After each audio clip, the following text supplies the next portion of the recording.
मुख्यमंत्री नायब सिंह सैनी ने संगरूर जाकर स्वर्गीय सुखदेव सिंह ढींढसा के निधन पर शोक जताया। हरियाणा मुख्यमंत्री ने प्रेस को जानकारी देते हुए कहा, सुखदेव सिंह ढींढसा एक ऐसे नेता जिन्होंने पंजाब को एक अच्छी दिशा देने का काम किया। वाहेगुरु अपने चरणों में दिवंगत आत्मा को स्थान दें। पंजाब सरकार झूठ के दम पर बनी है। अब आम आदमी पंजाब सरकार लगातार झूठ परोसने का काम कर रही है। दिल्ली में इनकी सरकार का हुआ पर्दाफाश, क्योंकि झूठ लंबे समय तक नहीं चलता। पंजाब के लोग समझदार हैं। उपचुनाव में ही पंजाब की जनता सही दिशा में फैसला करेगी।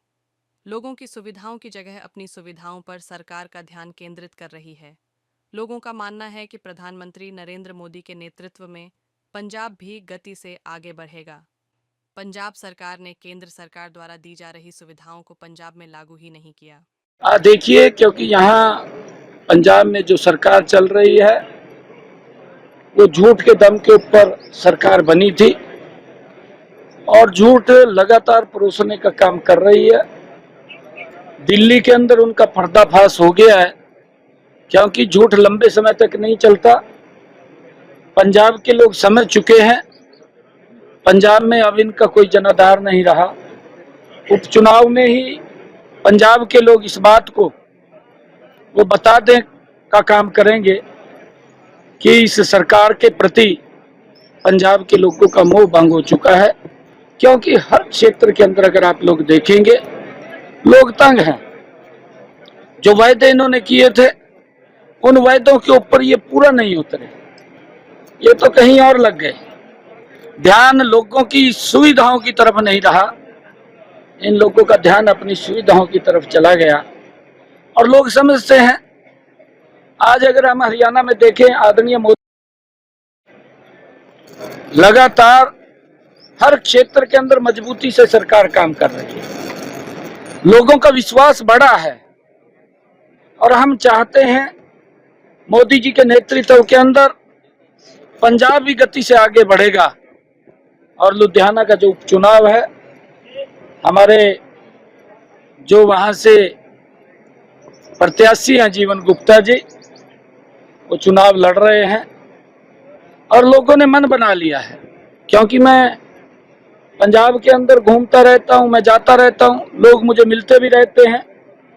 अब लोगों का मन है कि मोदी जी के नेतृत्व में पंजाब भी आगे बढ़ेगा। और जो सुविधाएं केंद्र सरकार ने चला रखी हैं, वो तो एक भी योजना यहाँ लागू नहीं है। हम हैरान हैं इस बात से कि आज हर व्यक्ति को योजनाबद्ध तरीके से लाभ पहुंचाया जा रहा है। गरीब व्यक्ति को सशक्त और मजबूत किया जा रहा है। आयुष्मान कार्ड 5 लाख रुपए का लाभ, और जो हमारे बुजुर्ग हैं, 70 साल से ऊपर के बुजुर्ग हैं, वो कोई भी है, माता है, बुजुर्ग है, उन सबको आयुष्मान से जोड़ करके अगर कोई दिक्कत बीमारी उनको हो जाती है, परिवार को उनके इलाज की चिंता नहीं है।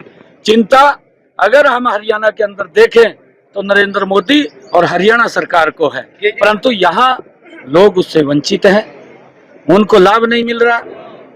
किसान को उनको एमएसपी यहाँ की सरकार देने की बजाय हम हरियाणा के अंदर किसान का पूरी की पूरी फसल एमएसपी पर खरीदने का काम कर रहे हैं। मैंने कहा भी था पिछले दिनों कि भाई यहाँ के किसान की चिंता करिए, आप यहाँ के किसान को उसकी फसल का उचित मूल्य दीजिए, बात मत कीजिए। परंतु बात करने में ये जो कलाकार होते हैं, कलाकार तो कलाकार होते हैं, और कलाकार फिर एक सजाबाग भी दिखा देते हैं। काम करिए, कलाकारी मत करिए। देखिए, इच्छा शक्ति नहीं है। मैंने कहा है कि झूठ के दम के ऊपर सरकार बनी है, और मैं इस बात का हरियाणा के अंदर, पड़ोस में हरियाणा तो एक हमारा आपस का रोटी बेटी का रिश्ता पंजाब के साथ है, क्योंकि हमारा ही परिवार है। और जब परिवार है तो वहाँ हमारे जो किसान हैं, हमने कहा है कि 24 की जितनी किसान फसल उगाता है उसका हम एमएसपी पर खरीदने का काम करते हैं। और यहाँ तक नहीं, मैं आपको बताना चाहता हूँ, अगर मेरे किसान की फसल का प्राकृतिक आपदा से खराबा हुआ, मैंने पिछले 10 वर्षों में अगर हम बात करें 15,500 करोड़ रुपया किसान की फसल के खराबे का तुरंत उसके खाते के अंदर पहुंचाने का काम किया। हम हरियाणा के अंदर जो सब्जी का किसान है उसको भी भावांतर भरपाई दे रहे हैं कि अगर बाजार में उसकी सब्जी के भाव कम आते हैं, जो उसकी लागत है, तो सरकार उसकी भरपाई देने का काम करती है।